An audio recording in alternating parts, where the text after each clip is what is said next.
Hello, happy Monday evening. Good evening. How are you? Uh, I was listening to NPR. Yeah, I listen to NPR sometimes. They run good shows, right? So today, when I was printing those campaign cards, I would listen to that one program called Free Economics, and they were talking about geniuses and creativity, and it was very good show. Yeah. I guess psychology have some validity because they do a lot of statistical studies. So yeah, that was good. So one interesting statistics the psychologists came up with is that uh, scientists tend to have lower number of lower percentage of mental illness than average people. Average people, like about 50%, have mental illness at some point in their lifetime, and scientists about 30% or even lower. And they say like artists, writers, they tend to have more percentage of mental illness than average, like 80%, something like that, 70%, right? They are very interesting. So, and so they're talking about artistic geniuses and scientific geniuses. And scientific geniuses, they tend to have long life, mentally healthy life, and artistic geniuses, like fine arts writers, they tend to have a lot of mental problem, suicide, a lot of alcohol. Okay, that was very interesting statistical study. So yeah, I guess psychology, psychopathology have some validity there. Then okay, well, that's great, great. Okay, so um, so they say creativity is a novelty that works. That's what they say. Yeah, that's good working definition. But the way in humanology, the way we see creativity is this: it's about first discovery of something good. So if it's something good, that means it's objectivity because everybody one day will like it, right? So that's objectivity. But in the beginning, only one person know about that brand new concept, brand new art, brand new invention. So that's very subjective thing, right? So subjectivity in time, right? I mean, in the first time, the objectivity later on, it gets accepted, right? So it's like very first discover of gold, this prospector gold miner. Yeah, so that's how what ingenuity, creativity, genius is basically. All right, so we do a lot of creative things here, right? Yeah. So how, and then the this NPR show, they're talking about how to learn, how can I be a creative person? Well, our answer to that question is this: it has to do with righteousness, okay, and being strong, being disciplined, being brave, so that you're strong enough to go against the mainstream majoritarian view. You're you strive to do the right thing, and you spend a lot of time by yourself. Then you can become very creative individual, productive, right? Yeah. So it's like King Solomon said in the book of Proverbs, uh, the beginning of knowledge is basically fear of God, fear of God. Okay, so you humble yourself before God. So in human knowledge, God is people. One way to interpret God is people. So you humble yourself before people, and willing to learn from others. All right, so yeah, and you fear God, righteousness. Another way to look at God in Bible is righteousness. So you do the right thing no matter what other people do. Okay. All right. In that, that's a nice transition to this discussion of this Minneapolis, Minnesota, this incident, right? So, um, again, we are sorry, we are sad that a person passed away, right? But we do not know whether that person actually committed a crime or not. Okay, but there was calling of police, and police came, and they tried to arrest this individual, and and logically thinking, probably this person resisted, and it took three police officers to restrain him. All right, so and during that process, this person passed away, and President Trump today came out and said he kind of condemned the incident as a police brutality. That's how he characterized it. But I have to disagree. Okay, I think it was an accident, perhaps a mistake. Okay, most likely mistake, right?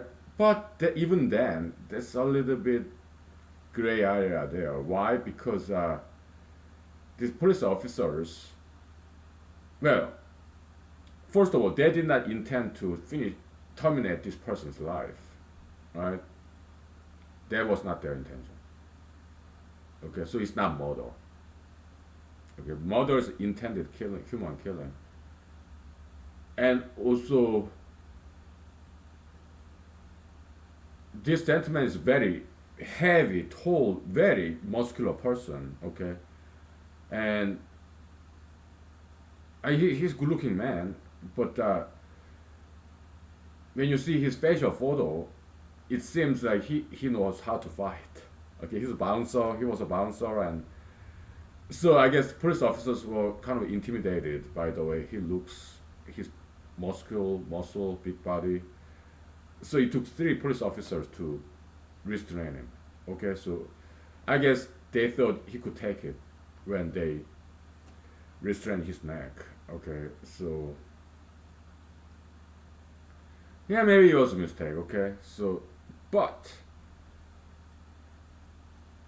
uh, again, in criminal law, okay, there's what's called qualified immunity doctrine. Okay, so it's not absolute immunity; it's qualified immunity, limited immunity doctrine. So I think that's applicable here. Okay, so if I were, were a juror in that criminal trial, my verdict, my verdict would be not guilty of manslaughter because qualified immunity doctrine should apply. Okay, so again, we are sorry about the death of this gentleman. Okay, we are sorry, but uh, without any influence of sympathy and emotion or fear of this unrest in the rest of the world, um, I think the police officers charged with crime, I think they should be not guilty. They should be their verdict should be not guilty. Okay, so that's my opinion. Why?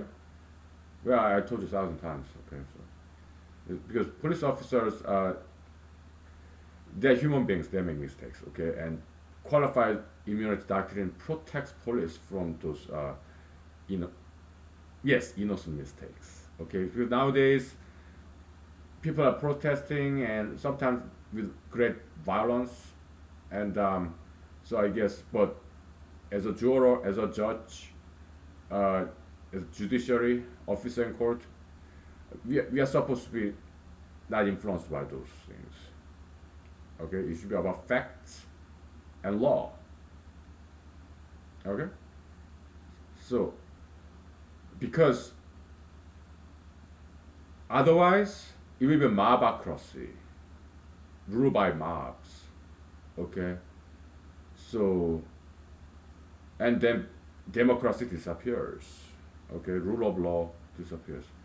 So President Trump, basically in today's speech, okay, so he said basically he's willing to use U.S. military. So basically that's like martial law. All right, so you have martial law and you have posse comitatus, right? Posse comitatus saying you cannot use U.S. military against American people, all right? There's posse comitatus, but martial law. If you President Trump declares it, then he can. Okay, so martial law. That's kind of exception to pars comitatus, I guess. I don't know too much detail about those two laws, but that's the law. So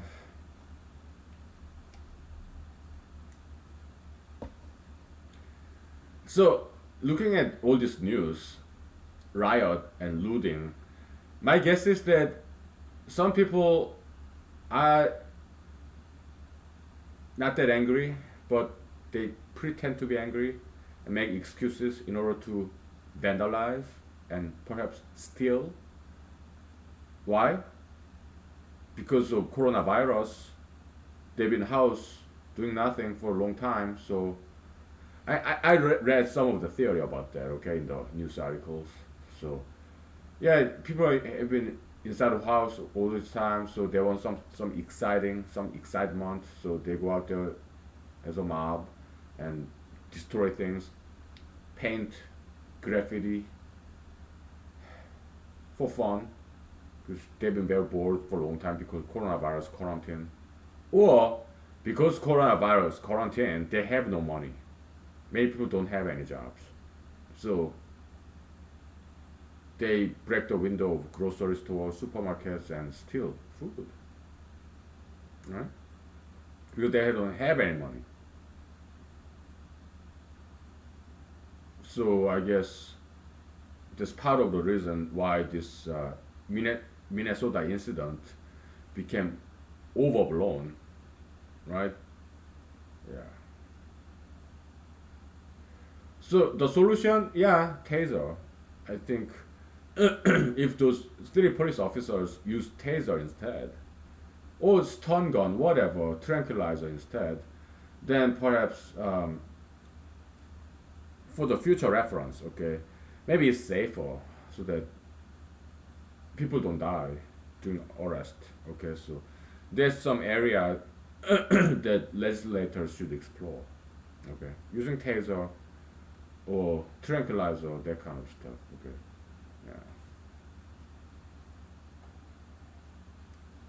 yeah, yeah.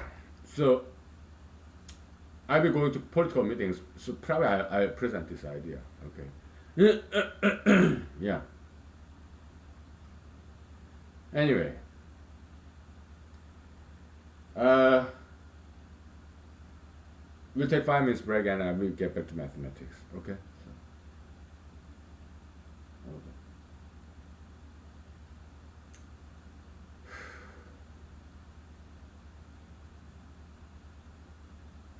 Yeah, the job of police officers is very difficult job. Okay, so yeah, they make mistakes, just like we all do.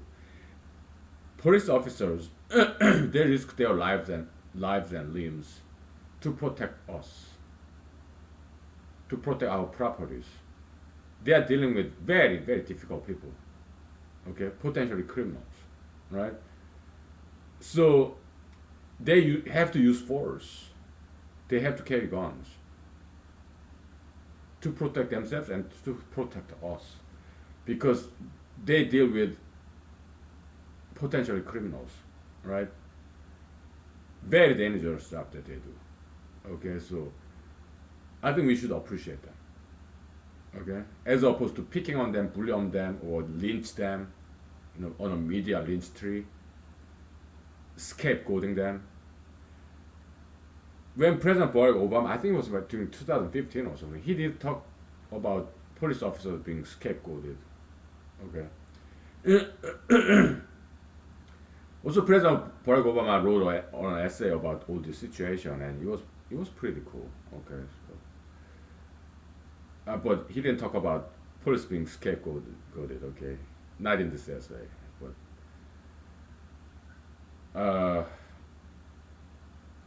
he mentioned that, yeah, sometimes, I mean, many times, yeah, things don't change unless there's big protest.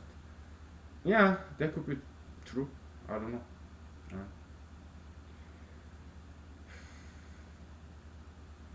we'll take 5 minutes break anyway. Okay, so then we'll talk some more about this incident. Maybe, maybe. Uh, hmm.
Okay, so uh, I do not think it was about race. The police officers, this Minnesota incident, I don't think it was has anything to do with race at all. Okay, what is it? It was an accident. Okay, police officers, yeah, ideally in the future, probably they should use tasers instead of this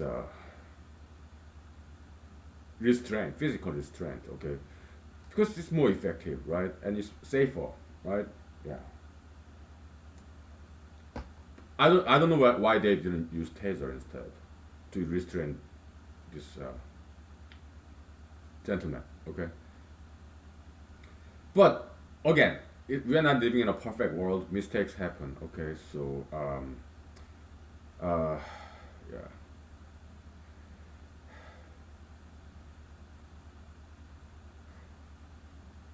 and so protesters, I guess their rationale is because I've talked to people about this, and I talked to both conservatives and liberals, okay, all different ages, to learn from them what they think, okay. So I get, and some of them said, so basically it's the fair price to say, pay this protest, even riot, yeah, for things to change.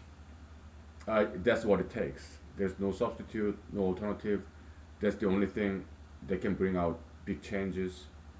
And President Barack Obama, he want the protest to be peaceful, but he fully support, or even President Trump fully support peaceful protest. Okay, and in the media, some of them say police officers, controlling the riot, they sprayed pepper spray and rubber bullet to peaceful protesters.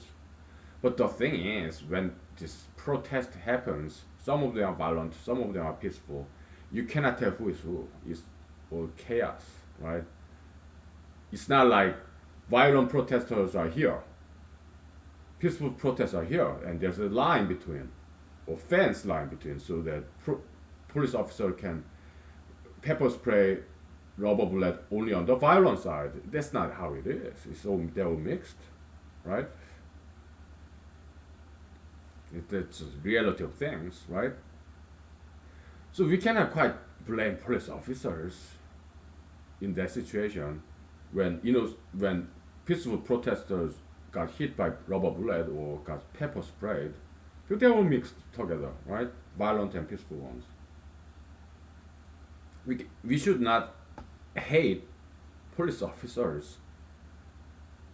That's like biting the feeding hand because police officers are there, to protect us. How can you hate somebody who protect us? Nonsense, right? So, but President Trump, he gave us a like 7 minute speech, and it was very boring. Okay, so and President Trump, like still arm wrestling with China, like with Hong Kong, right? So China decided to not buy American products. Looking at that, perhaps Joe Biden is better candidate than President Trump. Okay, perhaps looking at his dealing with China, I thought President Trump is doing more harm than good for the country. Okay, I like some policy of President Trump, but is he causing more harm, or is he doing more good than harm? More good, more harm. So he's dealing with China. I think he's doing more harm than good. Okay, so, but I like his building southern border wall. That's very necessary. All right, we cannot allow illegal immigration. Right? I mean, yeah, because that's an issue. Okay, why? Okay, I told you before many times. I mean, some illegal immigrants.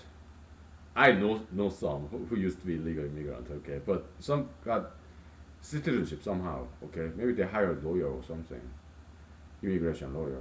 But and if they have good job and if they are working in America, if I'm the president, I'm not gonna kick them out. I'm not gonna expel them from this country because they have good job. Okay, plucking them out of system, it will cause more harm than good. So if they have good job, they are still illegal immigrant. I think that's fine. They stay, but uh, then there comes second kind of illegal immigrants uh, who resort to crimes. Why? So they first come to America. They don't speak the language. They don't have any job. They don't know anybody. They want to survive, so they end up committing crimes or like theft or drug dealing, right? Or they become homeless and become a burden to the system, right? So there are good illegal immigrants and bad illegal immigrants. Okay, just like good cops, bad cops, right? So, um, but we cannot encourage this illegal immigration because that's not a sound policy. If they want to come to America, they should come here legally and pay the price of application and whatnot, and some vetting process and whatnot, right? So, yeah, so I fully support his southern border wall building, right?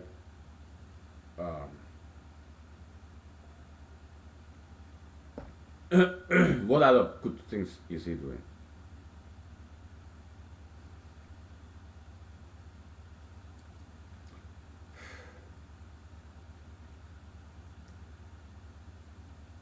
I mean, yeah, him encouraging states open up in this coronavirus situation. Yeah, I agree with him on that. Okay, and he's very much conservative, right? So yeah, I guess I'm kind of conservative too in that sense. Because I don't want to wear a mask, for example, and he doesn't like do that either, right? So yeah,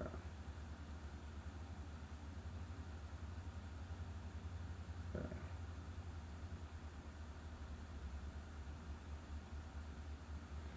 But President Biden,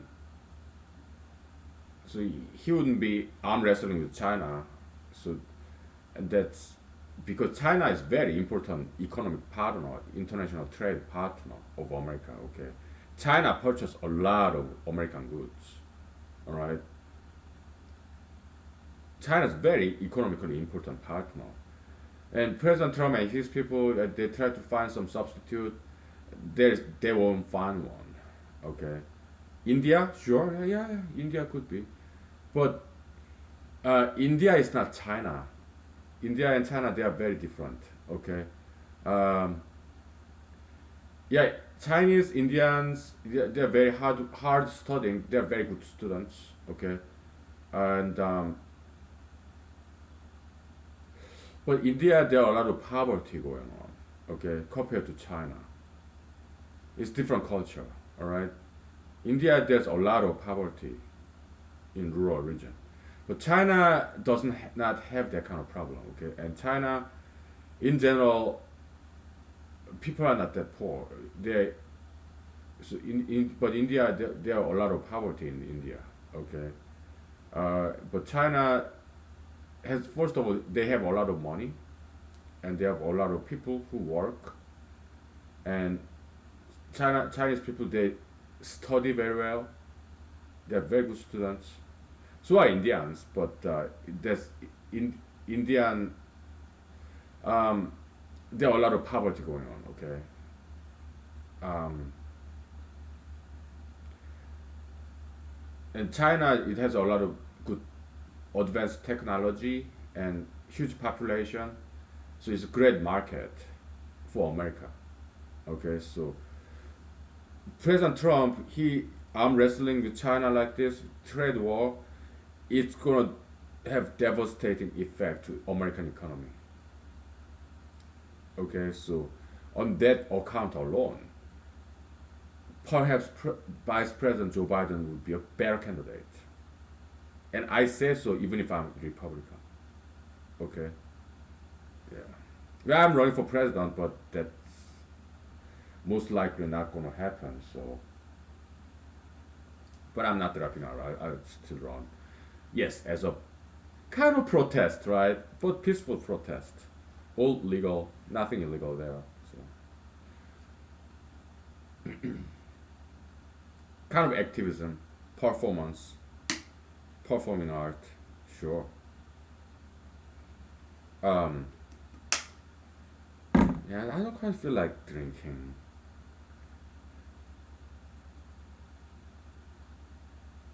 What else? We'll take 5 minutes break and then we're gonna talk some humanology. Okay? Before we get back to mathematics. Mathematics, yeah, we kind of got it back, yeah, kinda. So, yeah, yeah.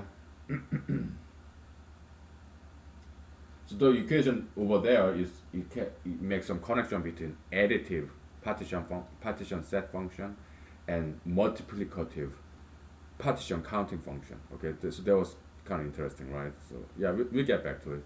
Okay, for square free number, square full number. Yeah, we'll do later. Okay. Okay. So we'll do some humanological analysis of income inequality. Okay. Why it happens.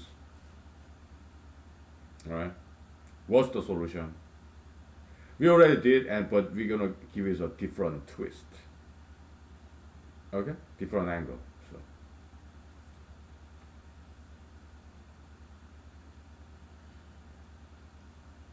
all right, let's take 5 minutes.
Okay. A little bit more about that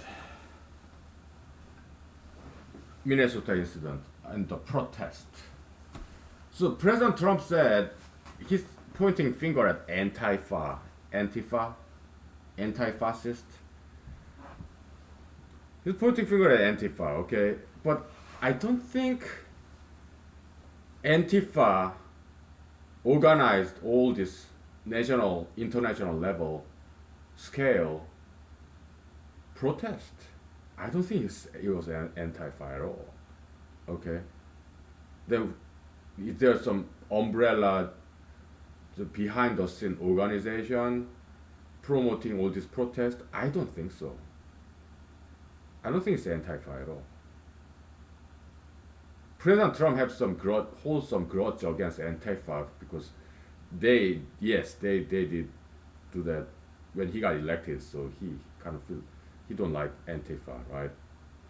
On a personal reason, for a personal reason, so he's pointing finger at Antifa, but I don't think it's Antifa organizing this protest, and I don't think there is umbrella organization just coordinating this nation level protest. I don't think that there is such an organization at all. Then what is it? I think it's just groupthink, idolatry, right? Which always existed since the days of Book of Genesis.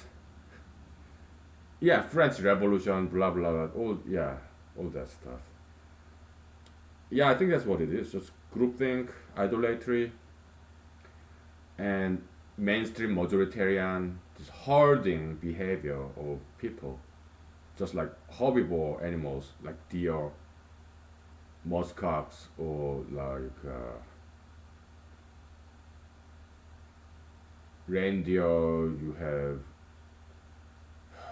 bisons, herding animal, herbivores. Okay, yeah, just going with the mainstream majoritarian, because many people are like that, herding mentality, right? So I think that's what it is. Yeah, it's the weekend, so they just go out all together and almost like a party, right? So I guess they believe what they do is the right thing to do. Maybe they want to better the world, come as a group to have stronger impact to the world in a positive way. I guess most demonstrators are like that, so they have good intention, perhaps. Okay, well, but still, I'm against this mass protest. So, is that the only way to bring about changes by peaceful protest? Maybe. I don't know. I don't know. But my recommendation: you wanna change the world? Be a politician. Huh? That's what I'm doing. What I'm trying to do.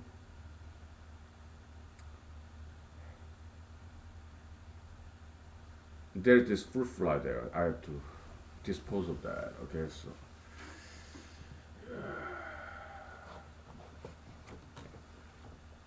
okay.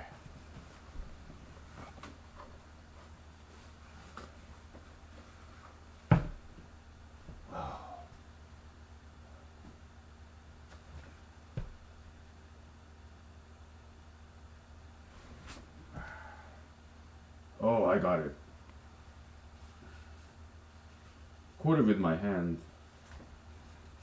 Good. My fruit fly catching skill is improving.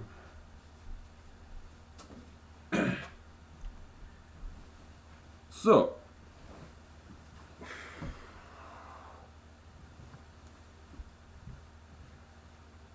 that's what President Barack Obama thinks. Only peaceful protest can bring big change in the world. Uh,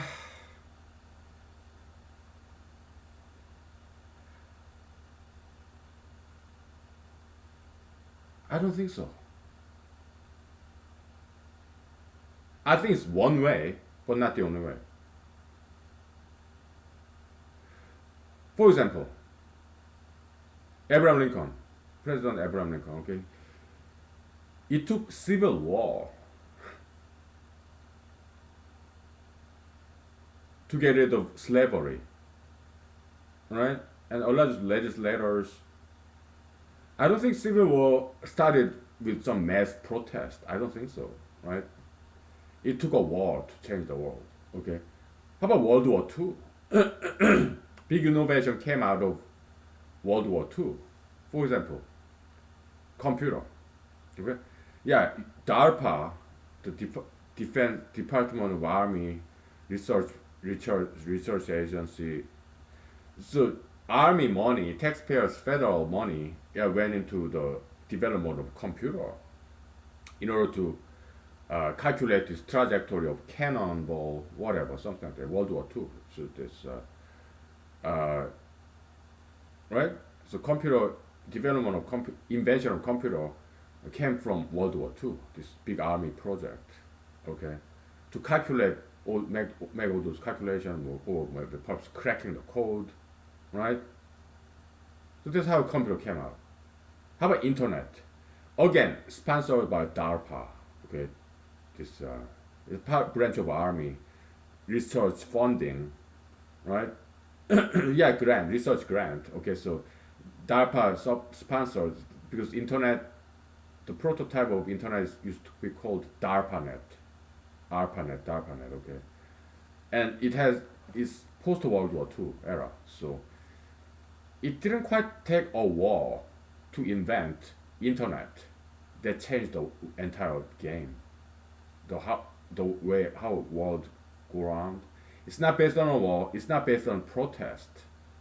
Invention of internet uh, came through the evolution of technology basically, but it was sponsored by army.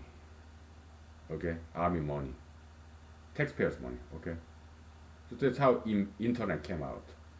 How about cell phone, iPhone, smartphone? Again, that changed the world, right? It didn't come from war. It did not come from protest. It came from entrepreneurship. Yeah, Steve Jobs, right?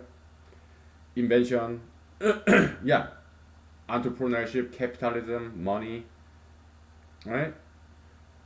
That's how it came about.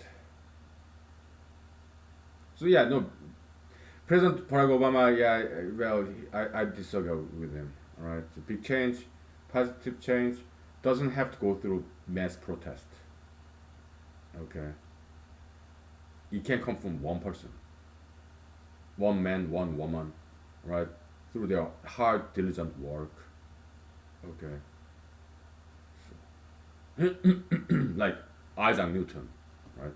Not Einstein, because Einstein is a good man. I like him, but on a personal level, but he was wrong, right? Yeah, in terms of general and special relativities, and we proved him wrong like by now twice, actually more than that, but yeah, whatever. So let's talk about income inequality. Okay, so basically it goes like this. Okay, back in the days, Africans came to America, some of them as slaves, indentured servitude, right? So they didn't get paid very well. So there's labor exploitation, and it wasn't just blacks. Some whites to pay the fee for travel fee fare from Europe to America. Yeah, they came as indentured servitude. Okay, it's kind of different from slavery because slavery is like for life, right? And also through the generations, right? But indentured servitude is a contract. It's like 5 years, 10 years, fixed years of indentured servant. After that, this person go free. Okay, so there's some distinction to be made there. All right. So back in the days, African Americans come to America as slaves, right? So their labor was exploited by white people. All right. So that's and then they even after emancipation, uh, they didn't have money. Okay, so they inherited the poverty from their African American ancestors who were slaves, whose labor was exploited by white people. Okay, so so they inherited poverty. Okay, and with poverty, inherited poverty, they also inherit this less and lesser educational opportunity. All right. So if you're not educated well because your parents were poor, then you are poor and you're not educated. So yeah, that lack of education kind of inherit as well. It goes alongside with lack of money, poverty. Okay. Yeah.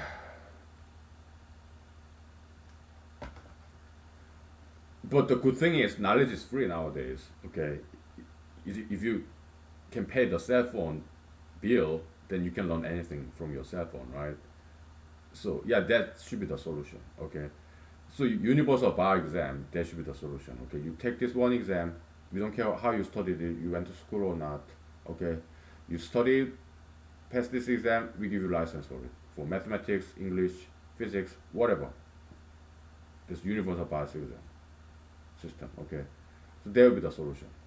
Okay, why? Because reparation, yeah, it's under. They have some understandable reasoning behind it, but it's impossible to implement. Why? Because not every white people are descendants of slave owners. So how can you tell? Okay.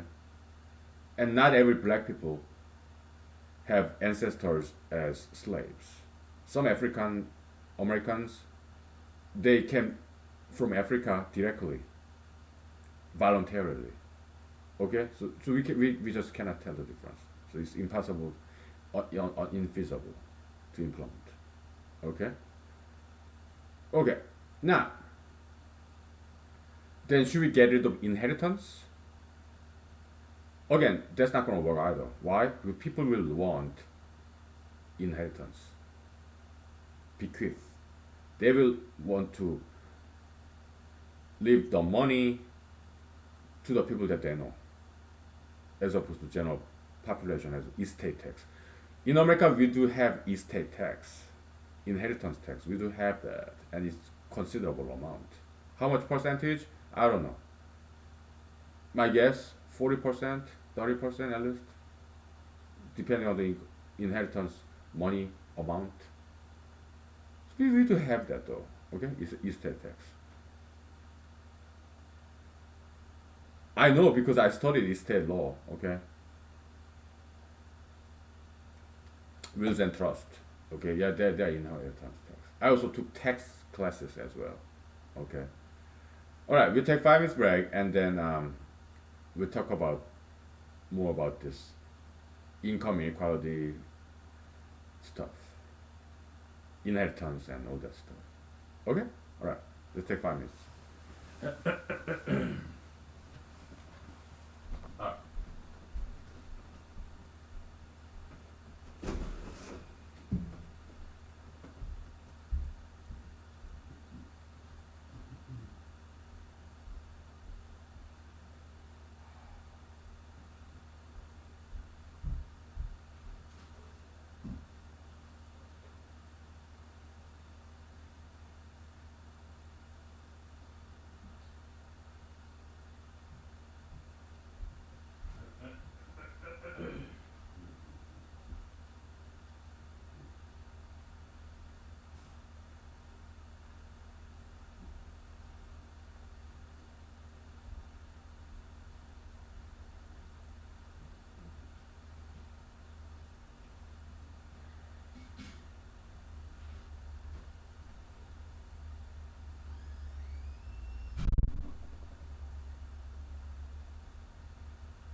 let's turn our attention to the nature.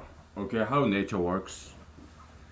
Because in humanology, that's our methodology. We model metaphysical phenomenon after physical phenomenon because our premise, one of our premises in humanology is that metaphysical universe is mirror image of physical universe. Why? Well, just like God created human being after His own image, it's kind of like that. Okay, so God, metaphysics, human physics. Okay, metaphysical universe and physical universe. Okay, so um, let me get some water. I cannot operate without water.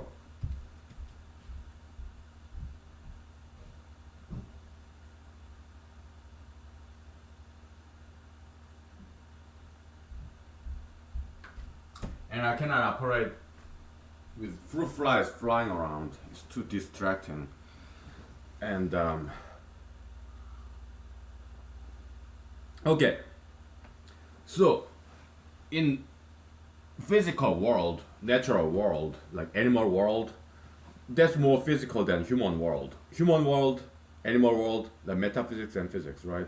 And human world and world of ideology, metaphysics and physics. So metaphysicality and physicality, they are relative concept. Okay, yeah, they're this hierarchy and degree, sliding scale kinda. Okay, so in animal world,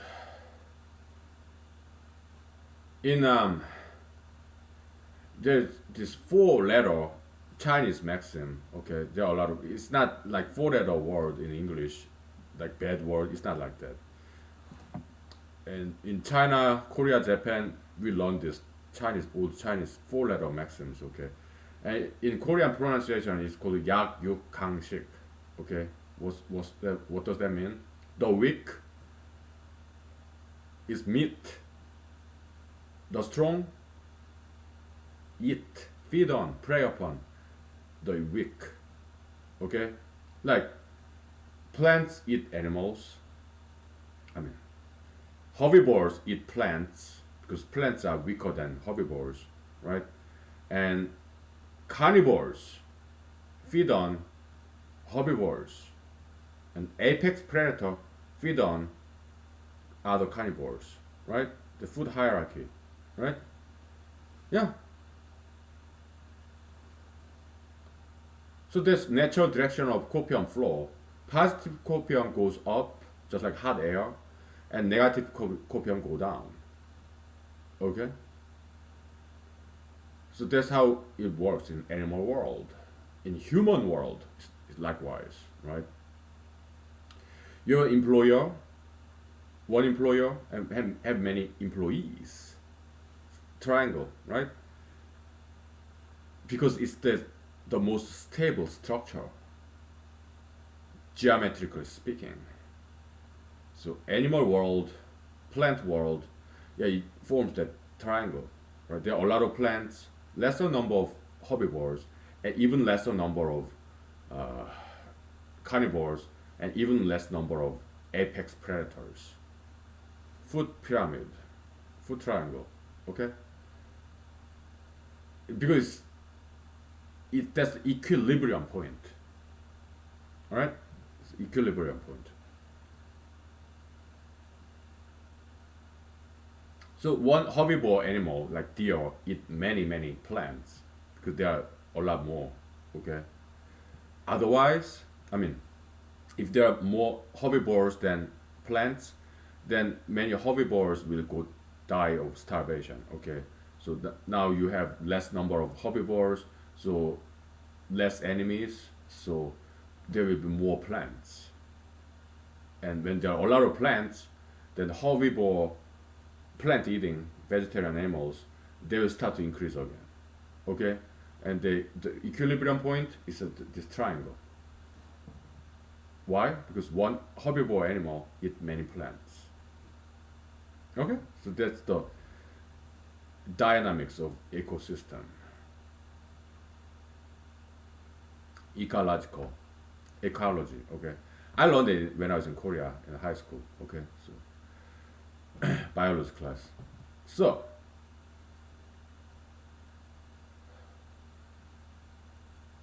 in human world, that's how it works. You've government, top government like federal government, right? And under that you have a lot of state level government. Under that you have a lot of county level government and city level government. Okay, so there's governmental triangle, governmental pyramid. Okay, on top you have president, right? Yeah. Court system works the same way. You have Supreme Court, U.S. Supreme Court, and federal courts, right? Appellate courts and then trial courts, right? Lower level you have a lot more number, right? And then you have state levels work the same way, okay? Or employment, private sector jobs, it's always like that, okay? Yeah. And people on top, they make the most money, okay? Entertainment industry works the exact same way, okay? So yeah, you rose through the ranks by accumulating your seniority and your diligence, your hard work, all right? Yeah. Oh my goodness, it's getting hot, so I'm gonna turn off the heater.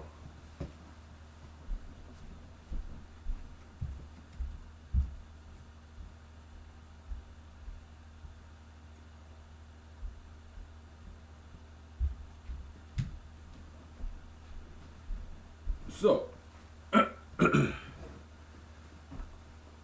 yeah, how about education system? Same way, okay? You have this top school like Harvard, Yale, this Stanford, Berkeley, right? Top school like Ivy League, and then you have kind of middle level school, and then you have a lot of lower level school, okay? Pyramid, triangle, okay? Yeah, just like a tree. Tree kind of looks like triangle, upside down triangle, and yeah, root system that's right side up triangle, right? So it's kind of hourglass shape. Your trunk, branches, smaller twigs, whatever, bricks, right? Triangle. Yeah.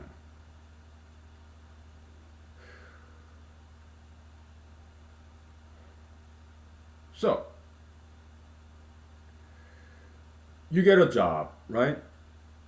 One employer hire many employees. It's triangle, right? And but employer makes more money than employees. Why? Have you thought about that? Is it fair system?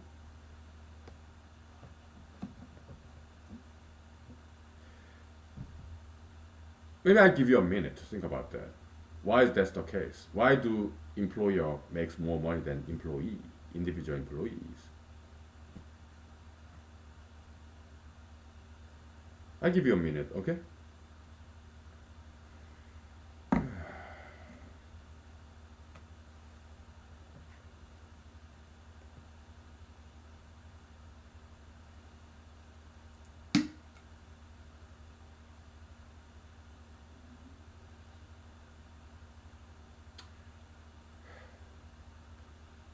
Well, your time is up, okay? So, do you need more time? Okay, then take more time. So,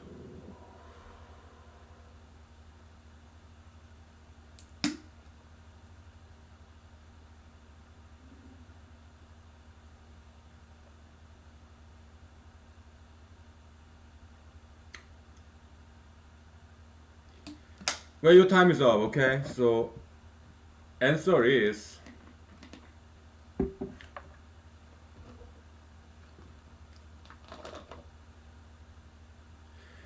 many answers.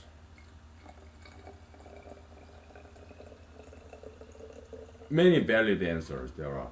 Okay, I can think of many. You can look at this problem from many different angles. All right. So Okay.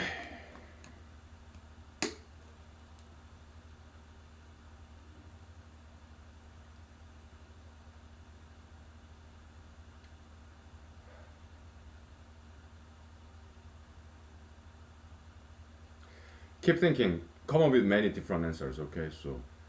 So basically, this Minnesota incident. Okay. Yeah, we all agree that it's sad, tragic, right? We all agree that we love African Americans. We all do. Okay. Third thing, we all agree that yes, Black life matters. Black lives matter. Oh yeah, we all agree that, right?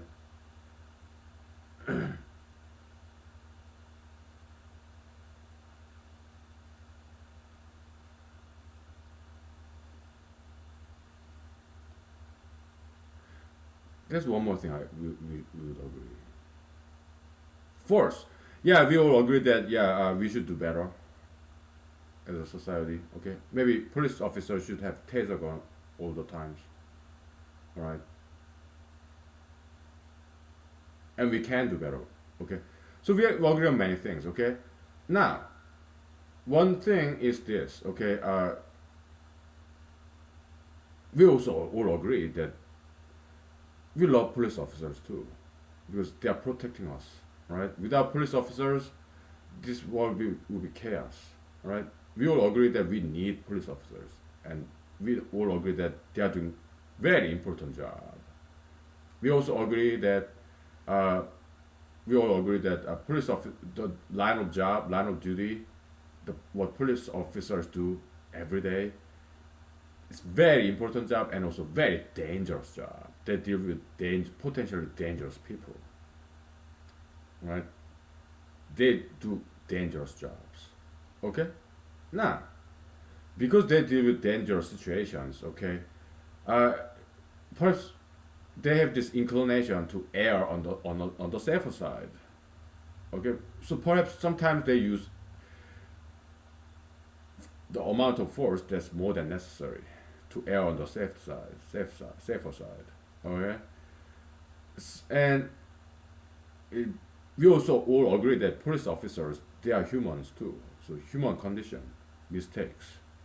We all just like we all make mistakes. Police officers make mistakes too, right? So yeah, so I think it's wrong to lynch, persecute police officers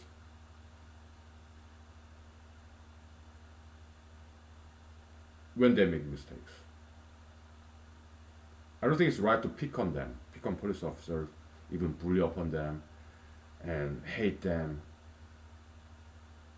when they make mistakes. I don't think that's fair. Okay, somebody has to say it, right? Yeah. Well, we'll take 5 minutes break, okay, and then I give you answers to those previous problems. Yeah.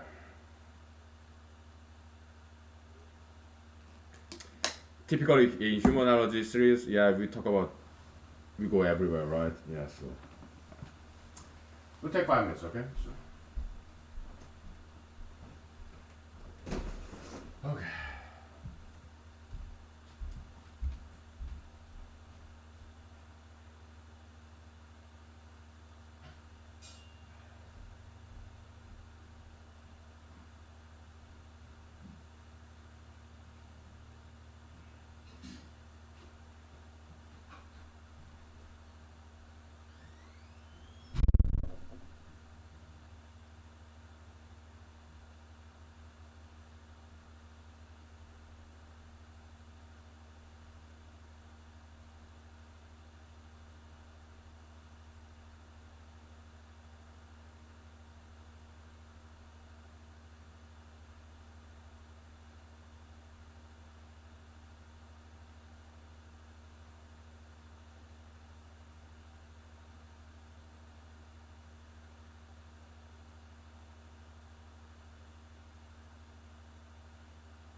So I told you I used to be a computer programmer. Okay, I'm very proud of that computer program background because that I was trained to be a problem solver because that's all they do. Okay, computer programmers, IT professionals. Yeah, we do troubleshooting, fixing the bug, identify what the problem is, and we solve it. So I was trained as a problem solver. Okay, and computer programming is very creative process too. Okay, so I really enjoy that. Okay, so it's just that I did it for a very long time, 2 decades almost. Okay, so that's why I switched to a lawyer job. Okay, and anyways, so animal world. Oh, okay. Employer employees, right? So why do employer make more money? Because you need more time. Because there are many different answers, valid answers. Okay, correct answers. The most obvious answer is this, because one employer has more than one employees. Okay, so it's like taxation. Okay, you have Microsoft, producer of Windows operating system, right? This one company have many customers all around the world. So they're collecting tax. One government, federal government, collecting income tax from every American citizen. Okay, that's why government has big money. Taxation. Okay. So employer is kind of like government. Okay, kind of taking tax. And Microsoft, Facebook, Google, YouTube, whatever, Amazon.com, PayPal, or Ford Motor Company, General Motors, General Electric, big corporation, that's kind of like government taxing from their customers. And there are many customers. One corporation, one too many relationship. Triangle, okay? One too many, right? Celebrity, Hollywood movie star, or Hollywood singer, or country singer from Tennessee. One singer, many listeners. One too many relationship. Taxation, just like government, all right? So, one too many taxation, okay? So that's why one employer, many employees, okay? Yeah.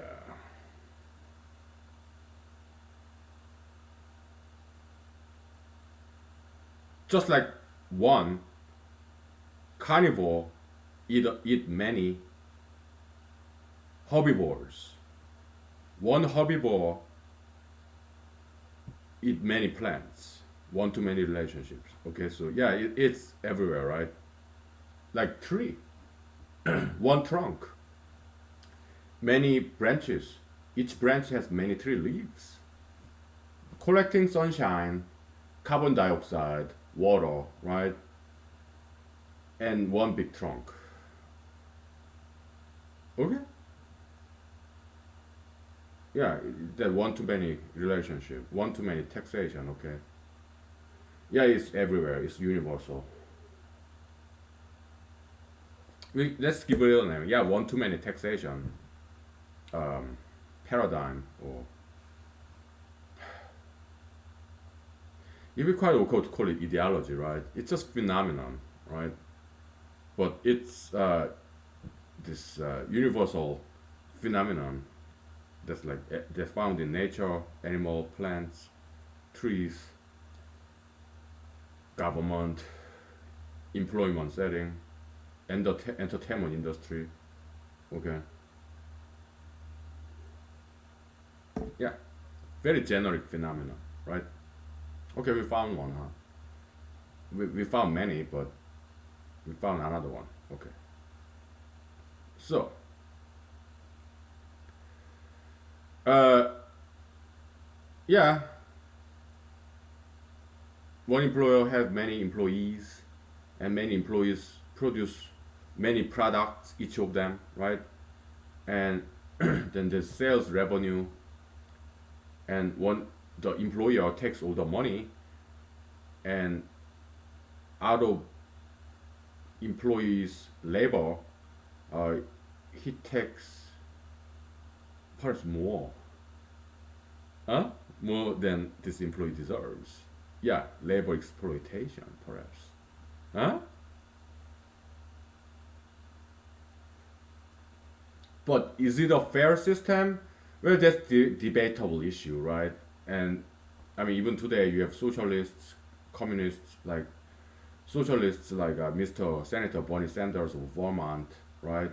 And a lot of young people are huge fan of Mr. Bernie Sanders and socialism, communism, right? Income inequality. But the thing is this, okay? This income inequality, it's even the most communist regimes like Cuba, North Korea, it's still triangle, right? Mr. Kim Jong Un of North Korea, he's the richest, perhaps the only obese person in North Korea, right? Right? Cuba, Mr. Senor Fidel Castro, perhaps back in his days, the only obese person in Cuba, right? The only richest person, yeah, the dictators in communist regimes. Okay? So this ideal communism, socialism, it's only theoretical. It does not exist. It can't exist. Why? Because that's just not how this world works. Even in animal world, it's always triangular. There's always class hierarchy. Okay? So that class hierarchy cannot be broken because it is as certain as law of gravitation. It's law of nature, like it or not. Right? You can imagine you can fly, right?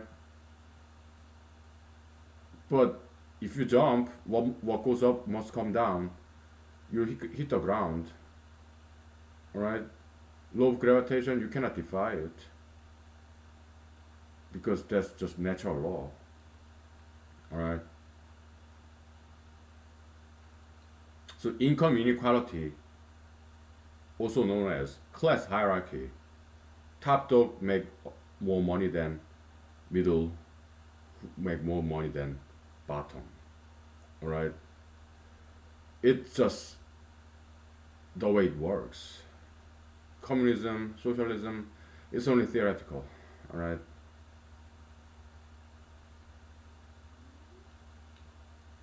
But good thing is, if you work hard, if you educate yourself, anybody can become a boss. Not every rich people in America had rich parents. Okay, look at President Abraham Lincoln. Look at Mr. Rockefeller, right? They were born poor, right? Look at Mr. Jeff Bezos. Look at Mr. Mark Zuckerberg, Mr. Steven Spielberg, Mr.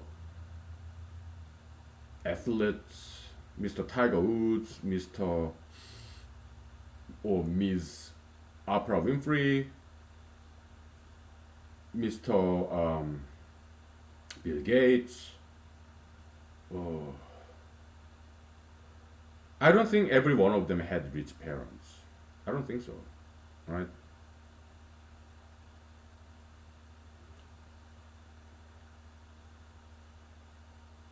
They didn't become rich because they had rich parents. Many of them, I'm pretty sure, at least half of them had pretty much middle income or below middle income parents. Okay? Yeah, self made men, self made women, right? Through their diligence, education.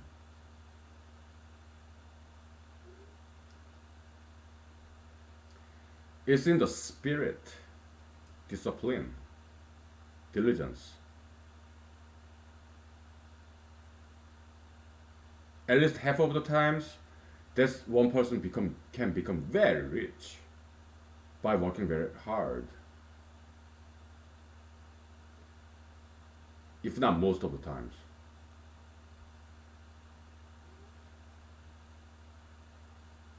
Okay.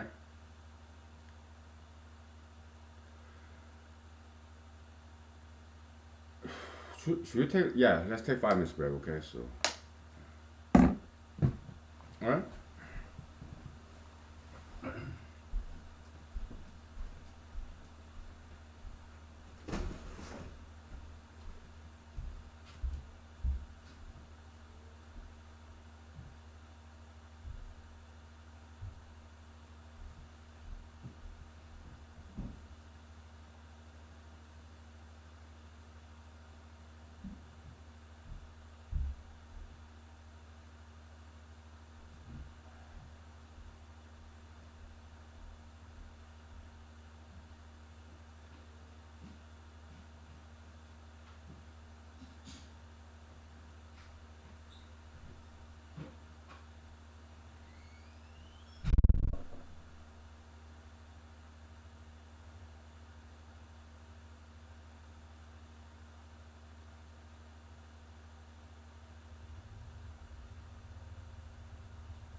So,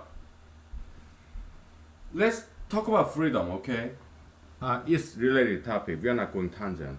We are not going off tangent here. All right. So freedom uh, is very compound concept, but one way to look at freedom is this: the degree of freedom. Okay, so let's say you have no money. Okay, you have freedom, right? Degree of freedom. Let's say you have $1. Now you have more degree of freedom. Why? Because with $1 you can buy things. First, not many things, but you can buy some things. So instead of waving your hand in the air, you can go to a shop and buy a product that's $1 or less. Let's say you have $10. Now you have even more degree of freedom. Why? Because you can buy more expensive things. You can spend $1 out of that. You can spend $5 out of that, or you can buy $10 product. Any product that's less than or equal to $10. So yeah, money does give you increase your degree of freedom. Okay, and in humanology, freedom and right, they're the same. They're the same thing, kinda. If you have right to do something, that means you are free to do so. You have freedom to do that thing. Okay, so yeah, there's this in American jurisprudence. There's this uh, jurist. Uh, I think he went to Harvard Law School. Okay, his name.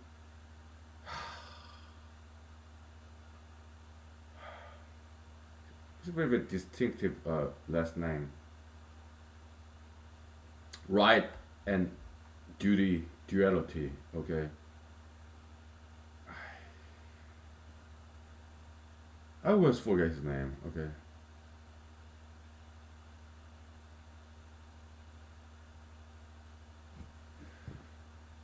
let me grab my cell phone. Okay, so,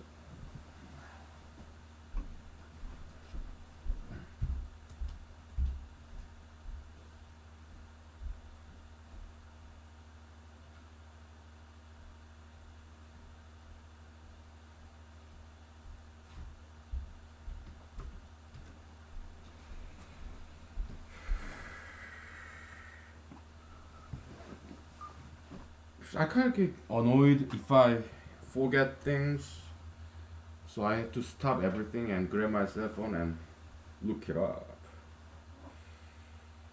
What's his name? Very distinct that last name. So right duty duality.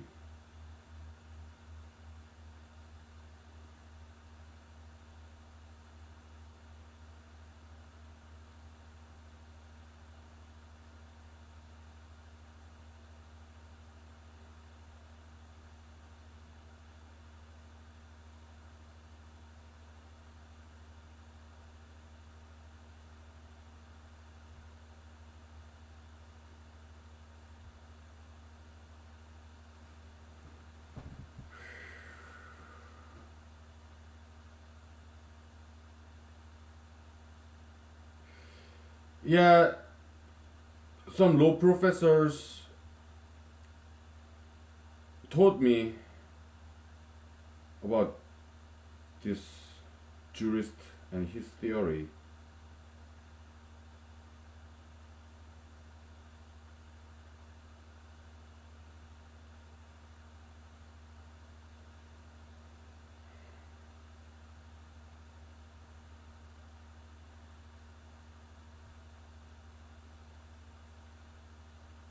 What's his name?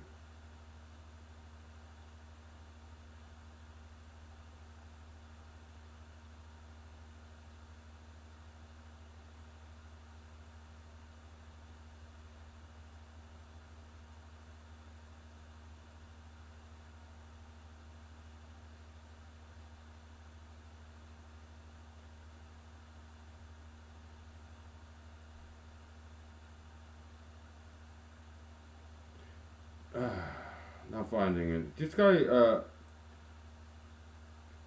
publishes Yale Law Journal,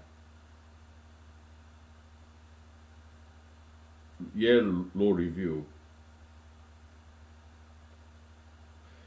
I think he went to Harvard. Okay, so resident disease.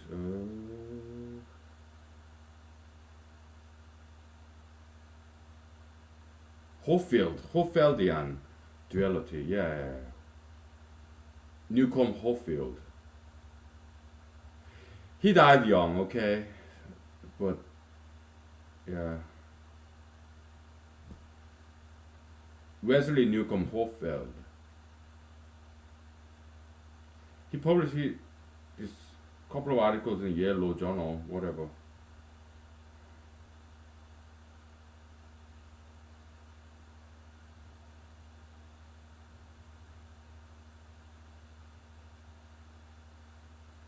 Hofeldian analysis. Okay.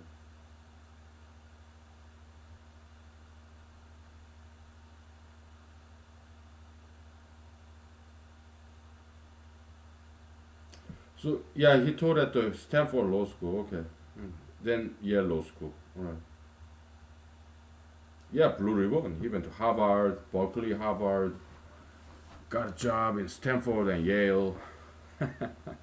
But he died young. Okay, that's too bad.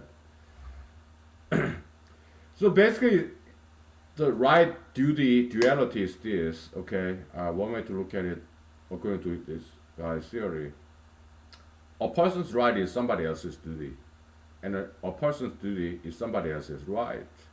Okay, so you can two flip sides of one coin, right and duty. Okay,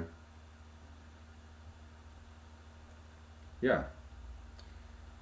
So I have money, $1, and I buy this apple for $1. Now, pay $1, get this apple, and I have my receipt. So this receipt is like my title to this apple. Okay.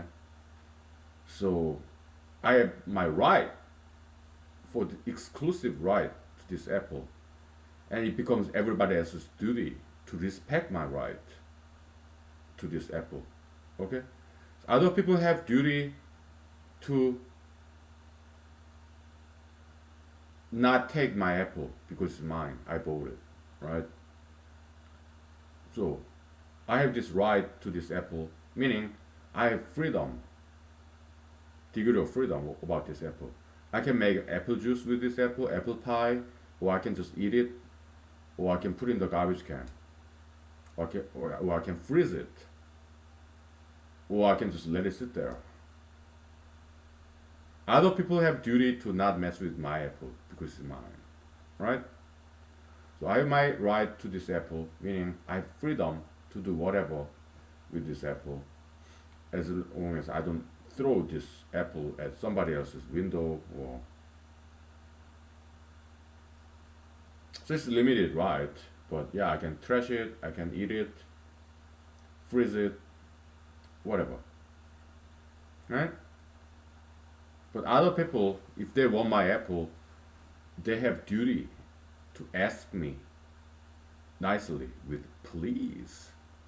Hey, please, mister, can I eat your apple, please? Can I take a bite at it? Oh, you got forgot to say please. Oh, okay, please, please, please, please, please, please.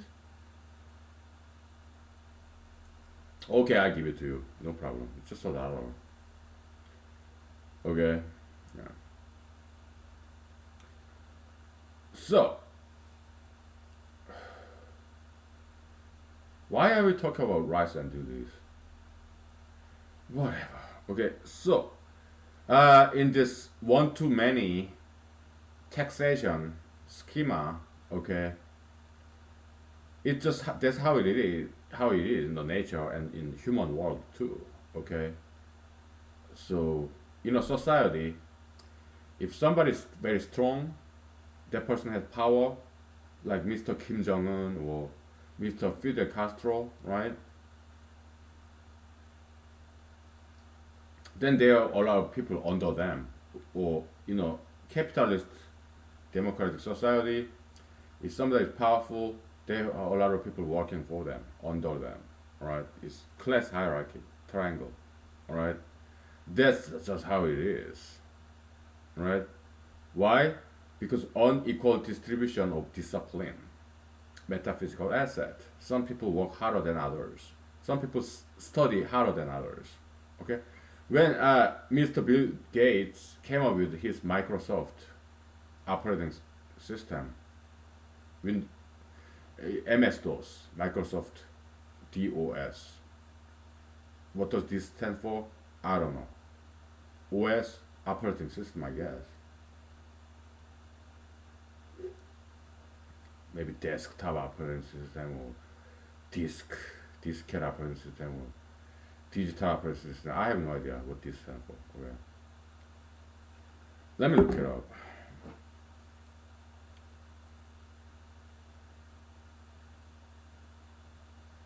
Yeah, I should know better, right? I'm computer science major, right? I should know better.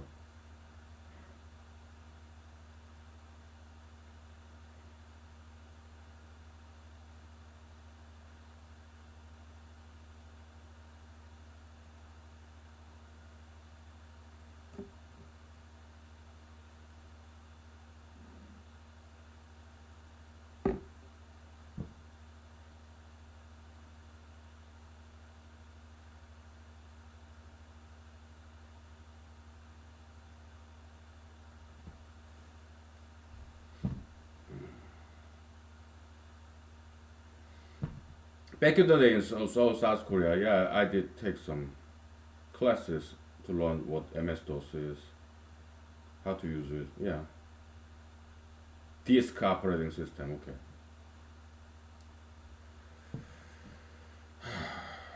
Yeah, superior knowledge, right? But not everybody's computer programmer, right? But people needed computers, personal computer, right? IBM PC, MS-DOS operating system. But not everybody can program a fully operating system. But Microsoft, like, and Mr. Bill Gates and his people, his employees, uh, they knew how to do that. Why? Because Mr. Bill Gates taught them how to program all these things. It was just one person in the beginning, Mr. Bill Gates, and he got some apprentices, employees, right? So he taught them how to program all this operating system, and then They form company, and so only those people know it. The rest of us, consumers, and we were willing to pay money to buy this MS DOS because we don't know how to program an operating system, but we needed it, so we bought it willingly, voluntarily. So Apple, not Macintosh. Yeah, sure, whatever. Not this iPhone. No, just Apple fruit. Not everybody has knowledge how to grow an apple tree in orchard, and not everybody has land to have this apple tree, to have orchard, right? So yeah, if you're like me, I love apples. My favorite, green apples. Very tangy, pungent. So yeah, superior knowledge of apple grower, apple farmers, right? Oh, more than willing to pay for it because I love apples, green apples. So, so I wash my green apple, right, and I eat it. I eat the peels too. I don't peel it, okay? And it's so chewy. It's green, right? Kind of unripe, tangy, acidic. Oh boy, love green apples. Yeah, superior knowledge of farmers. I don't know how to farm apples. Okay,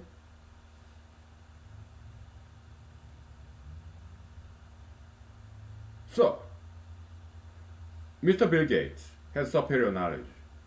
He studied, he worked to come up with this operating system. Then he hired employees. So because he has superior knowledge, like Mr. Francis Bacon said about 200 years ago in England, right? Yeah, knowledge is power. I agree. We agree, right? Yeah, so Mr. Bill Gates has superior knowledge, some invention, right?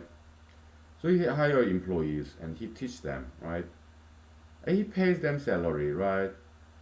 But uh, because he has superior power, superior knowledge that gives him superior power over his employees. Now he have more control over his employees.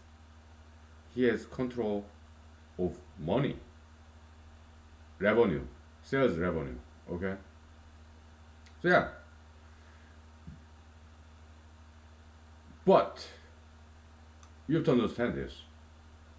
Typically, employers they work longer hours than Monday through Friday, 8 to 5 employees.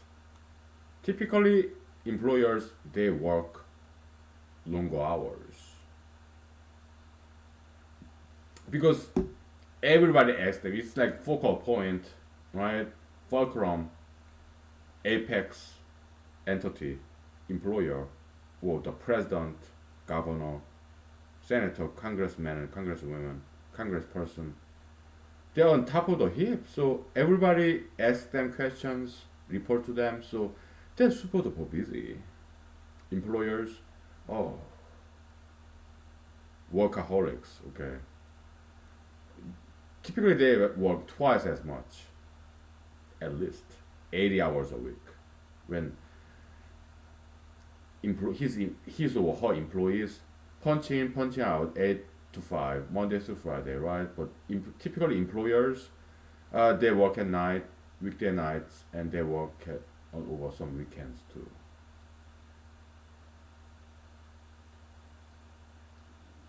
In entertainment business, celebrities, or in politics, or private sectors, it's all the same.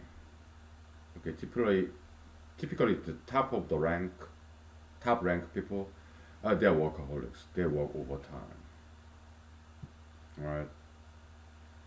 And they got there because they work overtime, because they worked harder than others. they rose through the ranks because they worked harder than other people. So perhaps they deserve more money, some fancy vacation. Maybe they earned that. Okay? Alright. We'll take 5 minutes break, okay?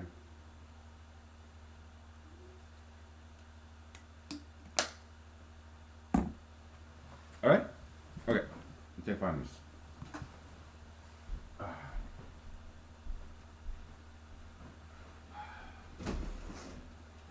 Okay.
So let's show some love to our employers, okay?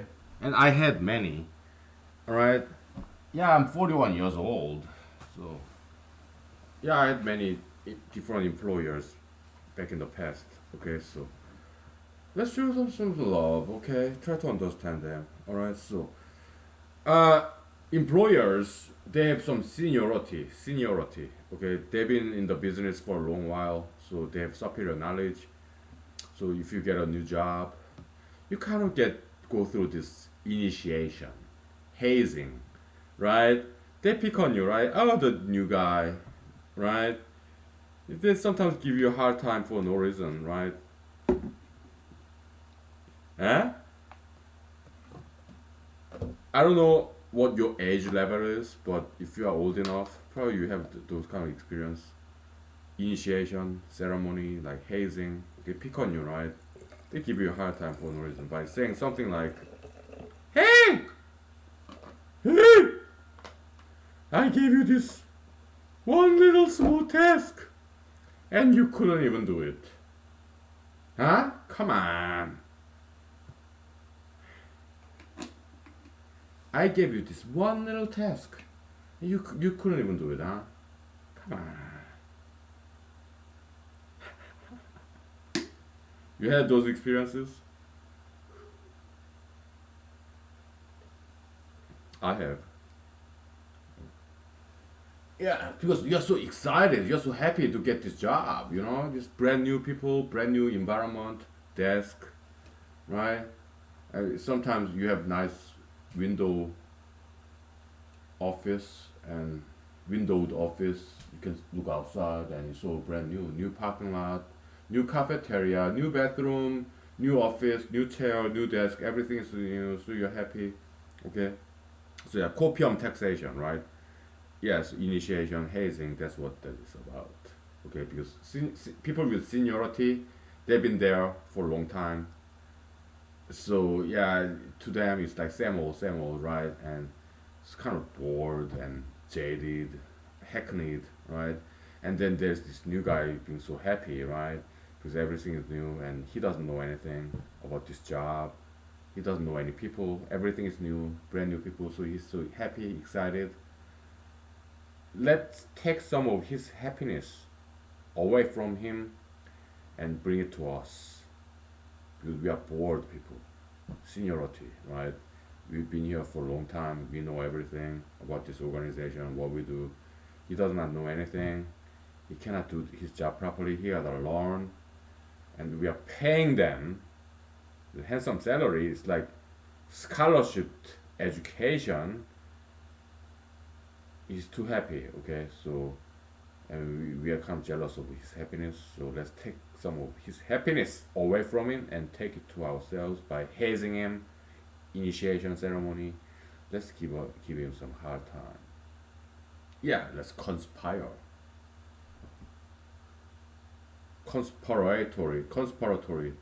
kind of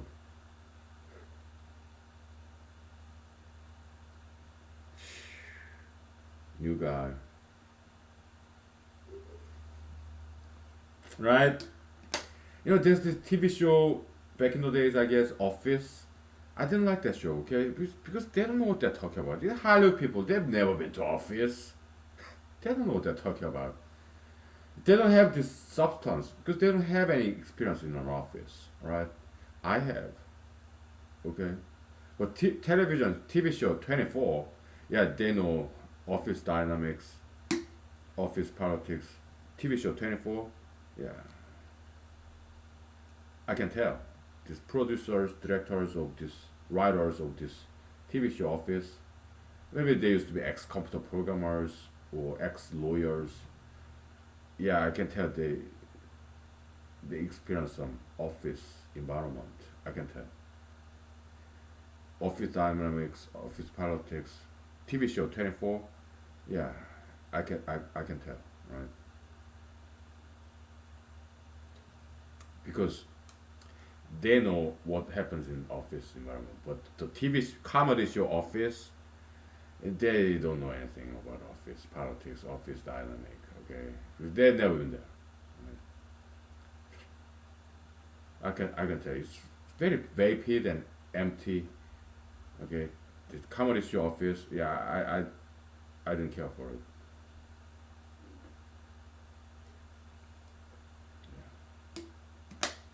So they don't know what they're talking about. All right, but TV show 24, they know what they're talking about. All right, so yeah.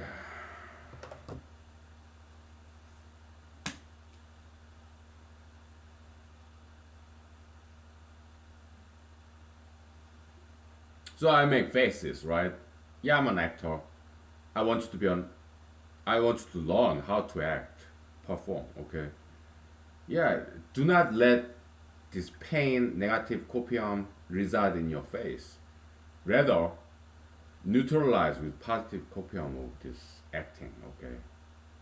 Make some funny faces. Okay. So that's what I do. All right. Yeah.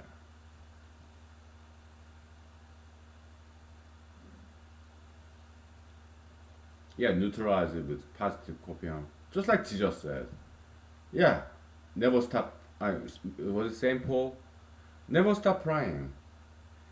In humanological interpretation, yeah, never stop working. Yeah, always perform act with your eyeball movement and different angle, right? Your facial muscle, your gesture, okay? Labor, performance, acting, okay? Always do that, okay? You'll be more beautiful. You'll be more happy that way, okay? As opposed to, don't do that, okay? Put on a happy face, okay? Always.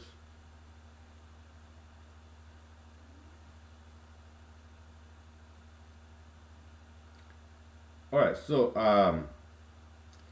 yeah, people who are more diligent, they come up with invention, they create their own company, okay,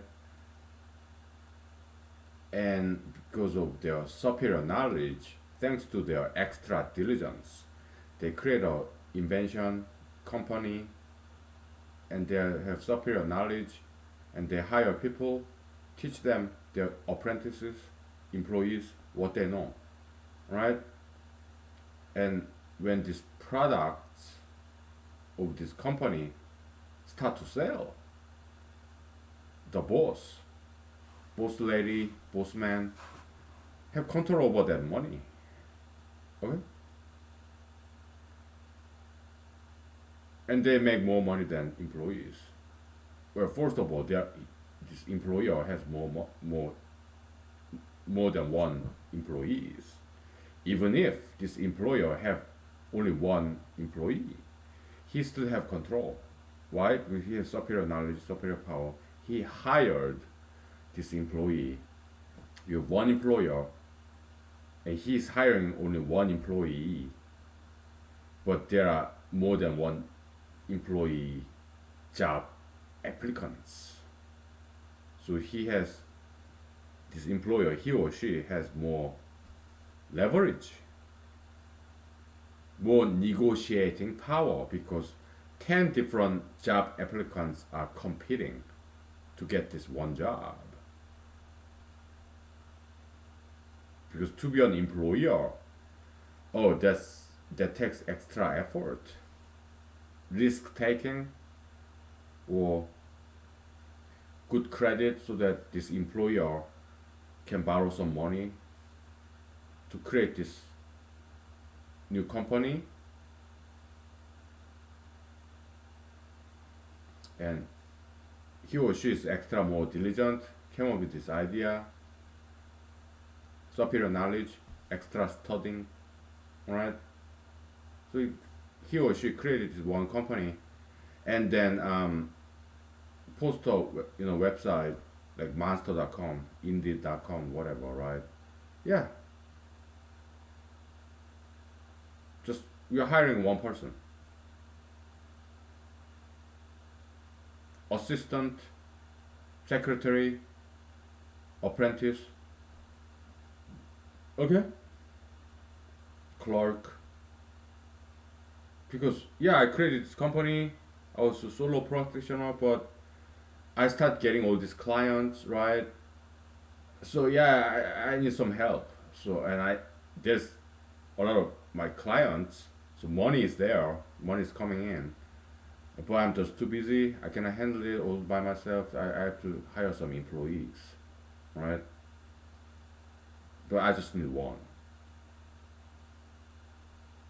10 job applicants, resumes, and interviews, right? So this employer have more control, more negotiating power, and 10 job applicants, they're competing with each other. It's like auction situation, auction in economics, market, employment market, okay? Yeah, this one product, one item in auction is so popular. There's so many buyers, but one seller, okay? Maybe it's an antique, one of a kind, 100 years old item, antique. 10 different buyers, right? Yeah. So this auctioneer called the price, right? The seller is seller's market, right? Yeah, it's a limited version, limited edition, right? So 10 different buyers, one seller, one item, right? Seller's market, so price go up and up and up. Auction. Because buyers, they compete with each other, right? In employment market, yeah, job market, right? Employer is selling job, and so these job applicants, they compete with each other. What do? They lower their price. Okay? Oh, you don't have to pay me $15 per hour. Yeah, yeah, I know there are these other job applicants. Okay, yeah, you can give me $14 per hour. I'm okay with that. Okay, but I need the money, so please hire me. And another job applicant comment. Oh, okay. Yeah, it's job market auction. Okay, situation. So you, employer, you can give me just $13 per hour. Okay, that's fine. I'm okay with that. Alright. $13 per hour. Hire me because I need the money. And there's another candidate come. Oh, $12 per hour. I'm okay with that. Please hire me. I need the money. I'm desperate. I need this job. Just $12 per hour, okay? No problem. It's demand and supply, right? Market economics. It's just the way it is. Alright? So communism, socialism, this charismatic leader, yeah, Mr. Kim Il Sung, back in the days, the grandfather of Mr. Kim Jong Un, right? Charismatic leader, okay? Or Fidel Castro, Cuba, right? Yeah, they're not about equality. They adopted communism, to sell this idea of communism. They came from the what Mr. Karl Marx in Germany, later Britain, alright. But it's brand new ideology, okay. But they used this ideology, communism, socialism, right, equality, but they were deceptive because once they got elected, once they got the power, they were the only people who were rich. It was not about income equality. No, it was about their own power. Very selfish. Mr. Fidel Castro, Mr. Kim Il Sung, all this, yeah, Mr. Mao, Mr. Mao, Chairman Mao Zedong, right? Yeah, they're selfish individuals. Okay, they lied to people and deceived people with their higher knowledge, charisma, right? Because they ended up being very rich. It's not about income equality, no. It's about very selfish reason. Because all these communist countries, these dictators, they become very rich, right? So it's not about income equality. Communism countries, socialist countries, It's not about equality at all. Okay, it's about this power. People with power, yeah, deceiving the rest, lying to them because they became very rich. They did not make the same money. They became wealthier than others because they had superior power. Okay.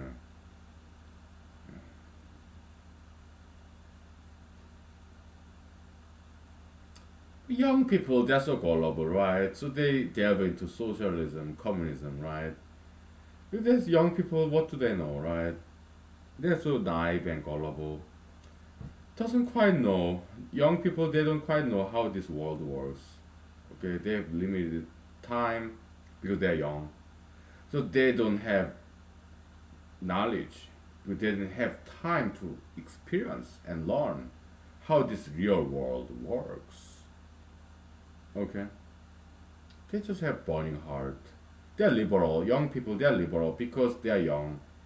They used to live with their parents, so they are now free in college or brand new job, right? Young people. So yeah, they want to rebel, right? They want to be free. So they're liberal, right? They have burning heart, compassion for the poor people. Okay, they want equality. I understand because I used to be like that when I was young. Okay, I spent time.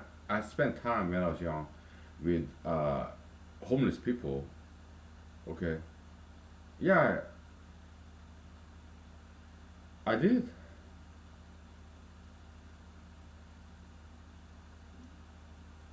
Homeless people, yeah, they're very good people. Okay, yeah, I went to soup kitchen. Okay, spent some time in homeless shelters. Right? Oh, they're good people, of course. Uh, yeah, very good people. African Americans and Caucasians and other races. Yeah, homeless people, they're fantastic people. Okay,